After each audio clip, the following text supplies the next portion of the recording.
Now that you have calculated your score when it comes to CAT 2025 and you know what kind of percentile you might get according to the various calculators that are there, there is this question that a lot of you have been asking me कि CAT वापस देना चाहिए या नहीं देना चाहिए. Now, of course, it's a very nuanced question and उसका एक yes no kind of answer नहीं है. So there are quite a few things that you need to consider. तो एक बार देखते हैं कि क्या क्या चीज़ें consider करनी चाहिए and how exactly do you arrive at the decision. सबसे पहली चीज़ you have to understand what is your profile like. Now if your profile is let's say a 998 or a 999 kind of a profile or better, then you deserve up the best colleges that are there in the country. अब उसके बाद बात आती है how good you are at cracking entrance tests, but purely on the basis of your 10th, 12th and graduation, you should be able to get into the top colleges in this country. तो पहला question तो वहाँ पे आ जाता है. अगर let's से मेरी प्रोफाइल अच्छी नहीं है, लेट्स से माय प्रोफाइल इज अ 666 और a 766 kind of a profile which is consider to be a below average profile, अगर मैं देखता हूँ वो लोग जो कैट दे रहे हैं उनके हिसाब से, तो यहाँ पे I need to understand that taking the CAT again will not improve my profile. तो अगर मुझे कॉल्स नहीं मिल रहे हैं because of my profile, then it make sense for me to take the best call that I have and then go ahead with it. And अगर मेरी profile काफ़ी अच्छी है but I am not getting the college that I think I deserve, and अगर मेरे entrance test के अंदर कुछ गैप्स हैं, then maybe I should be taking another attempt. अब यहाँ पे सेकेंड चीज़ आती है मेरे एक्सपेक्टेशंस क्या है.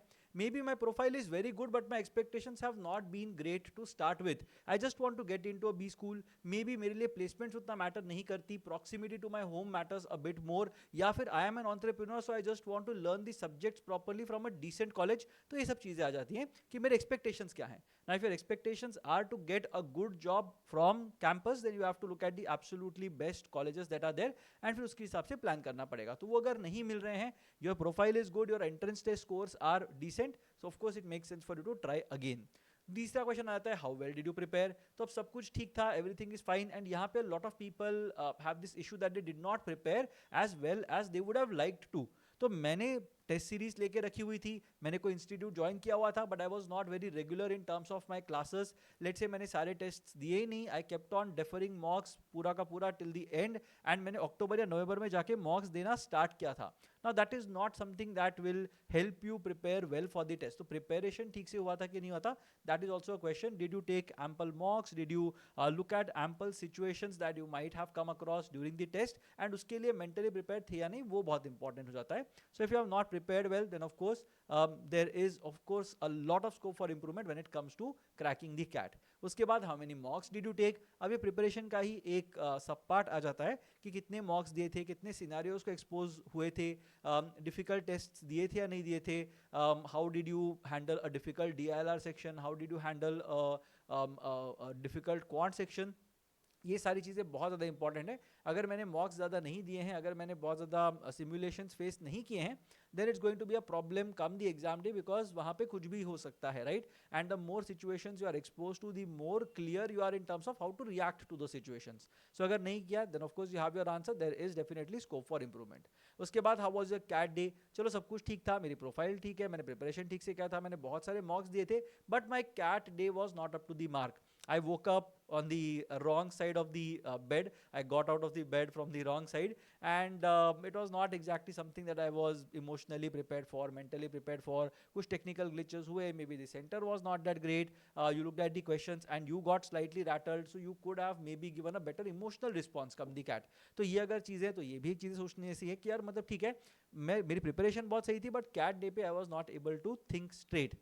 उसके बाद are you taking other test. ये भी काफ़ी इंपॉर्टेंट चीज़ है कि अभी अगर जैट देने वाले हो या स्नैप 2 स्नैप 3 देने वाले हो, या फिर you are planning to take the CMAT और MyCat 2 और CET और any of the other test that are there, then do you need to think about CAT 26 at this point in time और not. तो ये बहुत important हो जाता है. तो अब इन सबको एक बार देख के आंसर करने की कोशिश करते हैं. So should you be taking CAT 26 और should you be deciding to take CAT 26 right now और नॉट. सबसे पहली चीज मेरी यही रहेगी, फिनिश दिस सीजन प्रॉपरली. देखो अभी तक सीजन खत्म नहीं हुआ है. If you have scored decently well at the CAT, so let's say your expectation was that you are going to score a 95 percentile at the CAT, but you have scored 85 percentile और you are at around, let's say you are at around 40-45 marks when it comes to your raw score, which will mostly take you to that 85ish percentile का range. तो यहाँ पे you should not start thinking about stuff that is beyond you at this point in time. Finish the season, सारे के सारे अपने tests दे देना, interviews अगर है तो इंटरव्यूज दे देना, try to convert those interviews, जितना भी लगे कि यार बकवास कॉलेज है इसमें जाने का कोई पॉइंट नहीं है, I will still suggest that to take all the interviews, specially if you have had no idea और no experience of how to appear for interviews. तो ये वाला अगर पार्ट कर लोगे, next year you will be better prepared, because next year let's say you decide to take CAT 26, लेकिन होगा क्या वहां पे, कैट 26 खत्म हो जाएगा, फिर जाओगे इंटरव्यूज में, फिर पता चलेगा कि यार इंटरव्यूज में भी काम करने की जरूरत थी। Now that is something if you realize it right away this year, it will make your journey much easier next year. तो ये अपने को समझ में आ जाना चाहिए, because of which I will suggest that जो भी इंटरव्यूज आते हैं, कितना भी टाइम पास कॉलेज हो, if you apply to the college and they have called you, make sure that you go and attend that interview, try your best to convert that interview, because वो conversion करोगे ना तो दिमाग के अंदर एक बहुत ज्यादा कॉन्फिडेंट एक फीलिंग आएगी, एक इमोशन आएगा, and you will know that you will be able to do a bit better next year as well. अगर जॉब नहीं है, I will strongly suggest that you try to get a job at the very least, क्योंकि वो एक चीज होगी जो तुमको थोड़ा सा मेंटल पीस देगी, it will not really create that stressful situation in your head. अगर जॉब मिलने में बहुत प्रॉब्लम हो रही है, because I know that in the current economy it might not really be very easy for you to get a job, अगर let's say for example full time job नहीं भी मिलती, it's okay, you can go for an internship, a life project, a course, कुछ भी कर सकते हो, एक हॉबी को परस्यू कर सकते हो, maybe in a slightly professional context, ये सब चीजें करोगे तो भी चलेगा, but make sure that you are keeping yourself occupied for 3, 4, 5 hours every day. अगर वो करोगे, definitely will be able to talk about it during your interviews, which will make your chances slightly better. Expectations realistic होना बहुत जरूरी है। A lot of people simply look at I am ABC because everybody is looking at ABC. You see that ABC के अंदर 30 lakhs का package, 35 lakhs का package मिलता है, because of which you are very attracted towards that particular college. So set realistic expectations. वहाँ पे जाने के लिए कौन से प्रोफाइल की जरूरत है, क्या स्कोर लाने की जरूरत है, all those things become very important. And if you do not have a good enough profile, or you have not shown anything in the past that indicates that you are going to get a very good score at the CAT, यार थोड़ा अपने expectations को realistic रखो. I find it very annoying when people ask me that what will be the percentile cutoff for ABC at my profile. अरे ABC क्यों देखना है, मतलब why Lucknow is not a good college, क्या मतलब इंदौर कोई अच्छे colleges नहीं है क्या, XLR, FMS, are they not good colleges?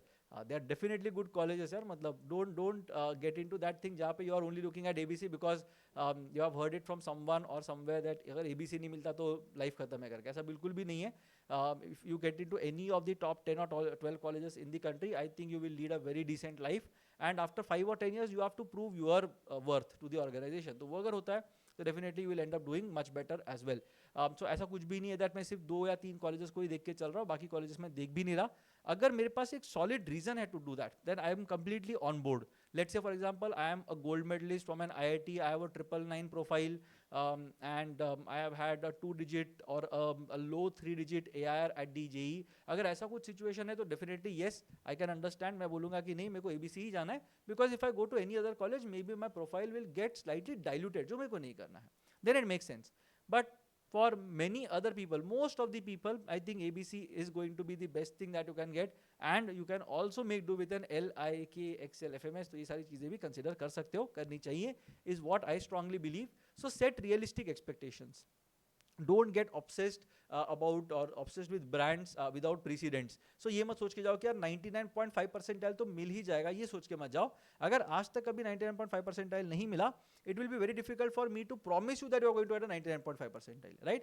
या फिर कुछ एक precedent होना चाहिए. चलो 10th के अंदर you have a 90%, 12th के अंदर 90% का score है, ऐसा कुछ अगर situation है, I know that you are in general थोड़ा academically oriented, and अगर academically oriented हो तो definitely I will be more inclined towards telling you that नहीं 99 percentile possible है. बट आज तक मैंने ना मॉक दिया हुआ है, मेरे 10th स्टैंडर्ड में 70% थे, 12th में 70 थे, ग्रेजुएशन में 60% है, लेट्स से फॉर एग्जांपल मेरा वर्क एक्स भी नहीं है, last 2 CAT attempts I have struggled to get an 80-85 percentile, and फिर मुझे कोई पूछता है कि यार 99 परसेंटाइल मिलेगा क्या, 99.5 मिलेगा क्या, I don't know what to say without disappointing them, right? तो प्रीसीडेंट होना बहुत जरूरी है. Even for in your case, right, अगर precedent नहीं होगा, why will you go for a college? If I tell you that there is a college that exists, some XYZ college that exists, और वहाँ पे जाओगे तो 30 लाख मिलने का चांस है सैलरी करके. But you will ask me ना, अरे क्या मतलब, इसके पहले क्या सा बैच प्लेस हुआ था, किस टाइप का बैच आता है, कट ऑफ क्या होती है. You will be curious about it. You will not say that नहीं नहीं ये तो बहुत सही कॉलेज है, यही करना है मुझे करके. That is not what you will do, right. So same thing happens in terms of your profile and your expectations as well. So don't get obsessed with brands purely because everybody else is getting obsessed. Think clearly about where you are, where you can be, and account for the difference. एक सबसे important चीज़ है, lot of people start panicking in the months of December and they are like कि sir मुझे college मिल रहा है, मुझे लेना चाहिए नहीं लेना चाहिए. Now I will suggest one thing to you, इसको एक बार देख लेना. देखो जो रिलेशनशिप होती है ना वो जनरली बराबरी वालों के बीच में होती है, जैसे मूवीज में बताते हैं. आई am not saying purely in terms of socio economic class और समथिंग, वो सब मैं नहीं बता रहा. But I am basically saying that both of you should be equally desperate to get you on board, right? So college and तुम्हारी बात कर रहा हूँ मैं, I'm not talking about relationships anymore, but the college and the candidate दोनों ना equally desperate होने चाहिए. अगर कॉलेज बहुत ज़्यादा desperate है ना कैंडिडेट से, then it is a red flag. तो मेरे लिए तो बहुत बड़ा रेड फ्लैग हो जाएगा वो, अगर कॉलेज हर 2 दिन में तुमको फ़ोन करके परेशान करेगी, नहीं नहीं अरे हाँ बोल दो, अगर हाँ नहीं बोलोगे तो ये सीट खत्म हो जाएगी, सीट खत्म होगी तुमको एडमिशन नहीं मिलेगा. If the college is getting desperate, then it might be a good idea for you to say no, we will not do this. It's perfectly okay to let go of the colleges. ठीक है. So college बहुत desperation दिखा रहा है तो मना कर देना. If you are more desperate than the college, then it's a good sign for you. College के लिए शायद अच्छी साइन नहीं होगी, but for you it's definitely a good place to be. So always think in terms of the balance that exists in this particular relationship. And understand that देखो MBA is the eventual goal. Your eventual goal is not to do an MBA from college A, B, C. ऐसा कुछ भी goal नहीं है. Your goal is to do an MBA. Your goal is to join the management workforce in this country or abroad. कोई organization की management level पे अपने को जाने की बहुत ज़्यादा इच्छा है. We believe that we will be able to do justice to our career if we get into these kind of roles. And that is basically what you need to target. कौन से college से जाते हो, कैसे जाते हो, कितने सालों में पहुँचते हो, all those things are irrelevant in my opinion. What you have to understand is that okay, you have to do an MBA from a good college which justifies your profile. वो अगर मिल रहा है तो I think that is basically when you pull the plug and say that okay this is what we are going to do. So अब यहाँ पे if you want your profile to be evaluated और something is bothering you, please let me know in the comment section and I try to help you with your query. But for all practical purposes कोई भी आके मुझसे पूछे आज कि cat 26 देना चाहिए नहीं देना चाहिए, आई विल बी लाइक आज डिसाइड नहीं करना अपने को. So if you are someone who has not prepared well, even then 10-11 months is more than enough for you to prepare for the CAT. So even Jan या Feb में शुरू करोगे अपनी preparation तो भी ठीक है. I generally advise people जिनकी decent percentile है 85-90 percentile अगर किसी की आई हुई है, I will tell them that if you are deciding to take CAT 2026, you can decide it even in the month of March or April जब ज़्यादा clarity मिलेगी. So that you know that this is basically what you want to do and उसके पहले you can lay the groundwork properly. तो ये सब चीज़ें यहाँ पे होती है. So do consider all these parameters before you go about deciding whether you want to take a drop, appear for CAT 2026 या फिर take up a college that you are getting. तो ये सारी चीज़ें ध्यान में रखें फिर ही डिसाइड करना. Don't get influenced by peer pressure or family pressure. You do MBA only once, right? ऐसा नहीं है कि हम लोग हर साल उठ के या हर 3 साल में एक बार MBA करते हैं, ऐसा नहीं है. It's not like a trip that you take maybe every a couple of years. तो ऐसा नहीं है. This is something that most of you are going to do once in your lifetime. So if you are going to do it once, you do it right. That is very important. तो ये वाली चीज़ ध्यान में रखो. किसी के भी pressure में मत आना. If your arguments are logical, people generally will understand what you are trying to say, and that way you should be able to make the best decision that you can. Again, let me know in the comment section what do you think about this, and अगर कुछ भी queries हैं, please let me know. I'll try to answer them to the best of my ability.